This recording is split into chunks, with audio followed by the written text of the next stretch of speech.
一番ケツの座りのいいところ、ケツの座りの悪いところじゃないですよ。ケツの座りの悪い、ケツの座りの悪いと書いて憤りの酒を垂らせばのケツの座りの悪いところではなく、ケツの座りのいいところですね。それが非常に絞られて、可愛い女の子の YouTube チャンネルを登録している気持ちは私も分かります。私も見ております。しかしあなたと同い年のですねおっさんもですね、老体に鞭を打って必死に事実を伝えております。チャンネル登録をお願いいたします。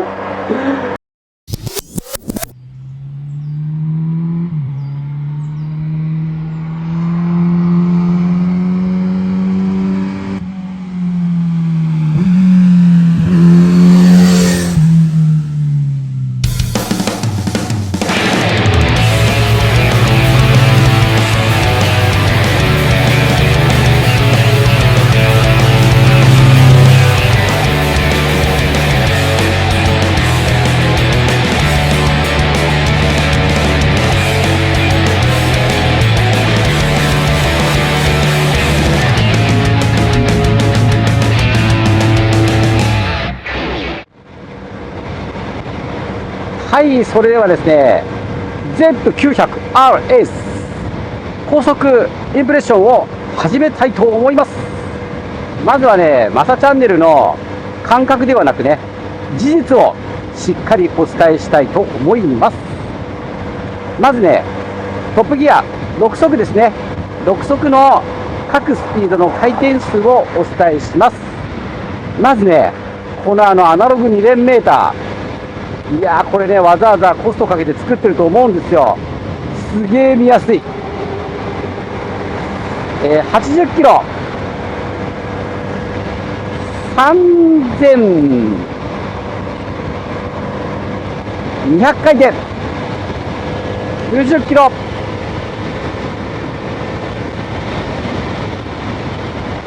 3400回転で、90キロになった時点での車体の感じ、風圧の感じどうかっていうとですね、まだ風圧もあまり感じないかな。まあネイキッドですよ。ネイキッドで風を受けるバイクですから、風圧がきつくて当たり前なんで、あんまり風圧のことはね、なかなかこう伝えづらいんですけど、きついんでこのメーターあるじゃん。メーターのところからこう風が切れてるんですけど、これでもう顔面はもうガンガン当たってくるよね。で、胸のあたりでちょっと避けてるかなっていう感じがしますね。そうね、胸のあたりだね。そこから上はまあガンガン当たりますよっていうことですね。これはもうネイキッドですから。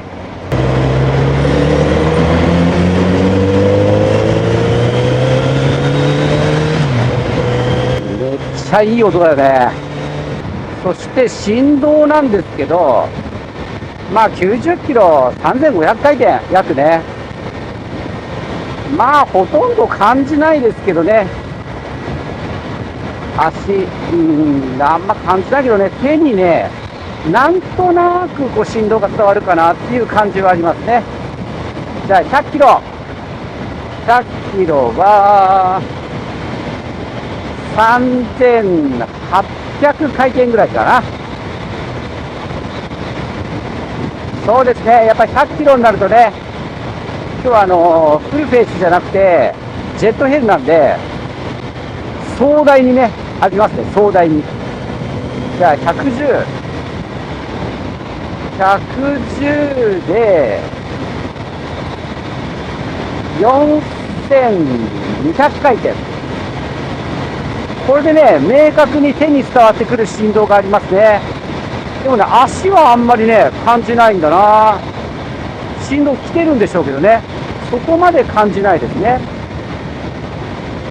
でもうね、風圧はもうね、このスピードになってくればネイキッドですから大騒ぎですよこれはもうしょうがないでしょ、これはね。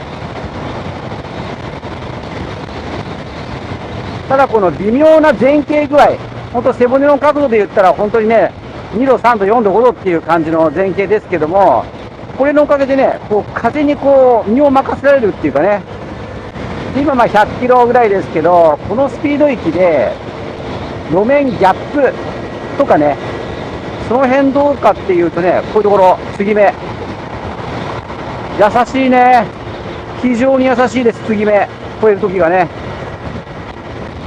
そしてね、このくらいのスピードでこうエンジンがうなってるとか、そういう感じもね、一切しません。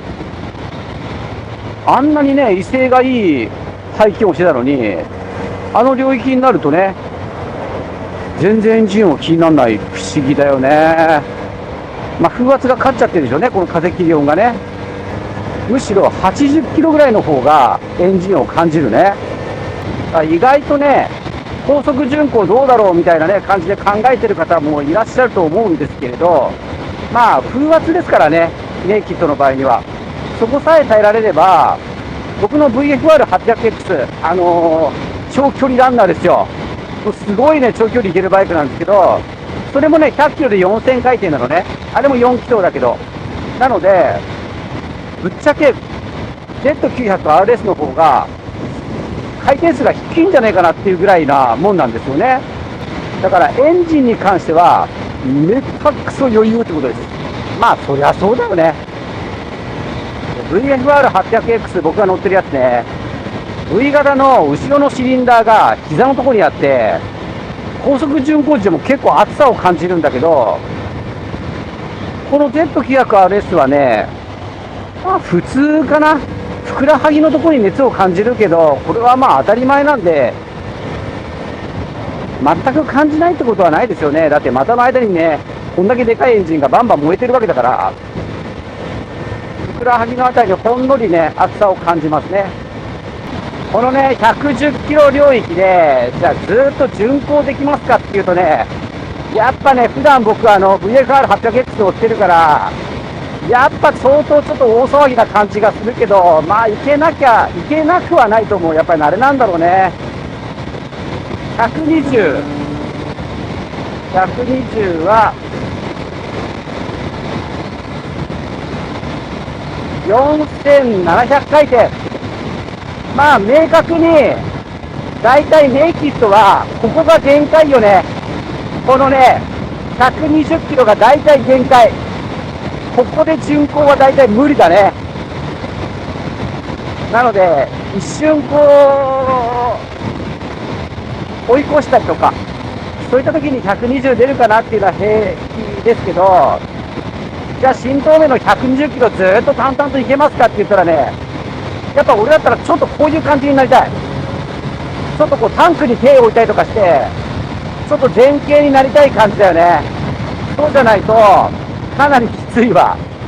それからジェットヘリだと、やっぱり120キロでのネイキッドの巡航はね、このメーターのおかげで、お腹とかはそんなに当たってないのよね。明確に当たるのはやっぱり胸、鎖骨ぐらいから一気に強くなってきますね。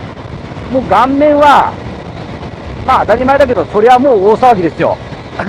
これはもうしょうがない。風を浴びて皆さん楽しんでください。それがバイクという乗り物です。100キロでね、走ってるんで、100キロの各ギアのエンジン回転数をお知らせしましょう。今100キロ、独速がさっき言ったように3800回転ぐらい。高速4900回転。4速5700回転。3速6500回転。いやー、ケツかいい。ケツかいい。意外とね、手はそうでもないね。ケツがかいい。2いっちゃうよ、2。あ、2になるとケツかゆくね。8500回転。ちなみに、レッドゾーンは1万回転です。なので、2速で100キロ走ってても、まだ2000回転ぐらいレッドゾーンまであるってことです。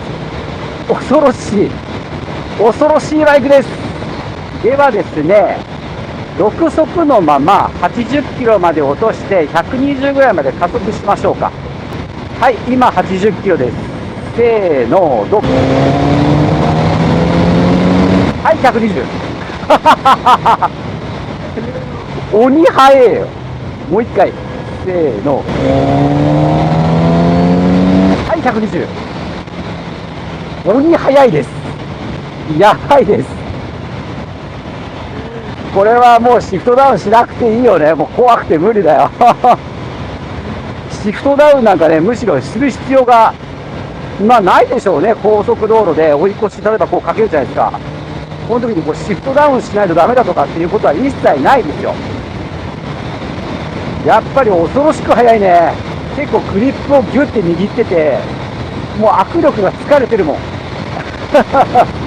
今100キロなんで、レーンチェンジしてみましょう。せーの、よいしょ。いやー、いい重たさしてる。すっかすかに軽いわけではないし、スッといくね。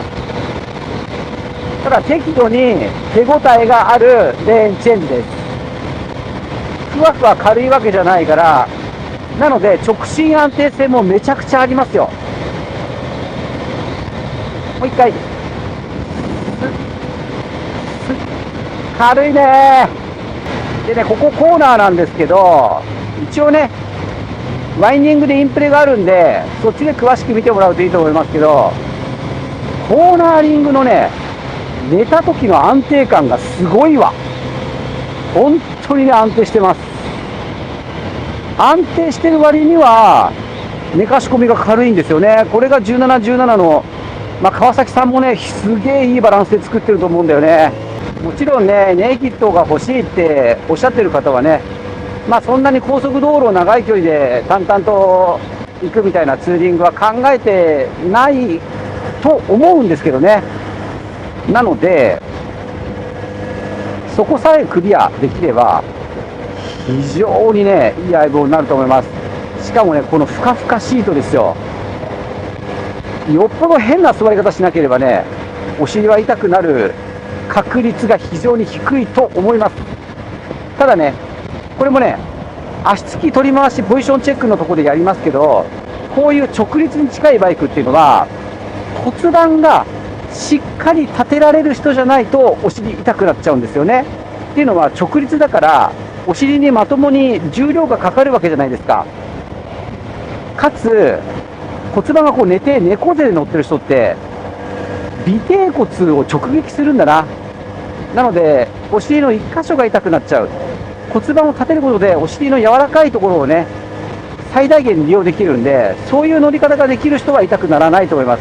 で、かつ、これステップも、僕が乗ってた CB650R に比べて、バックステップじゃないんですよ。割とね、ナチュラルなところにあるんですね。乗りやすいです、これ。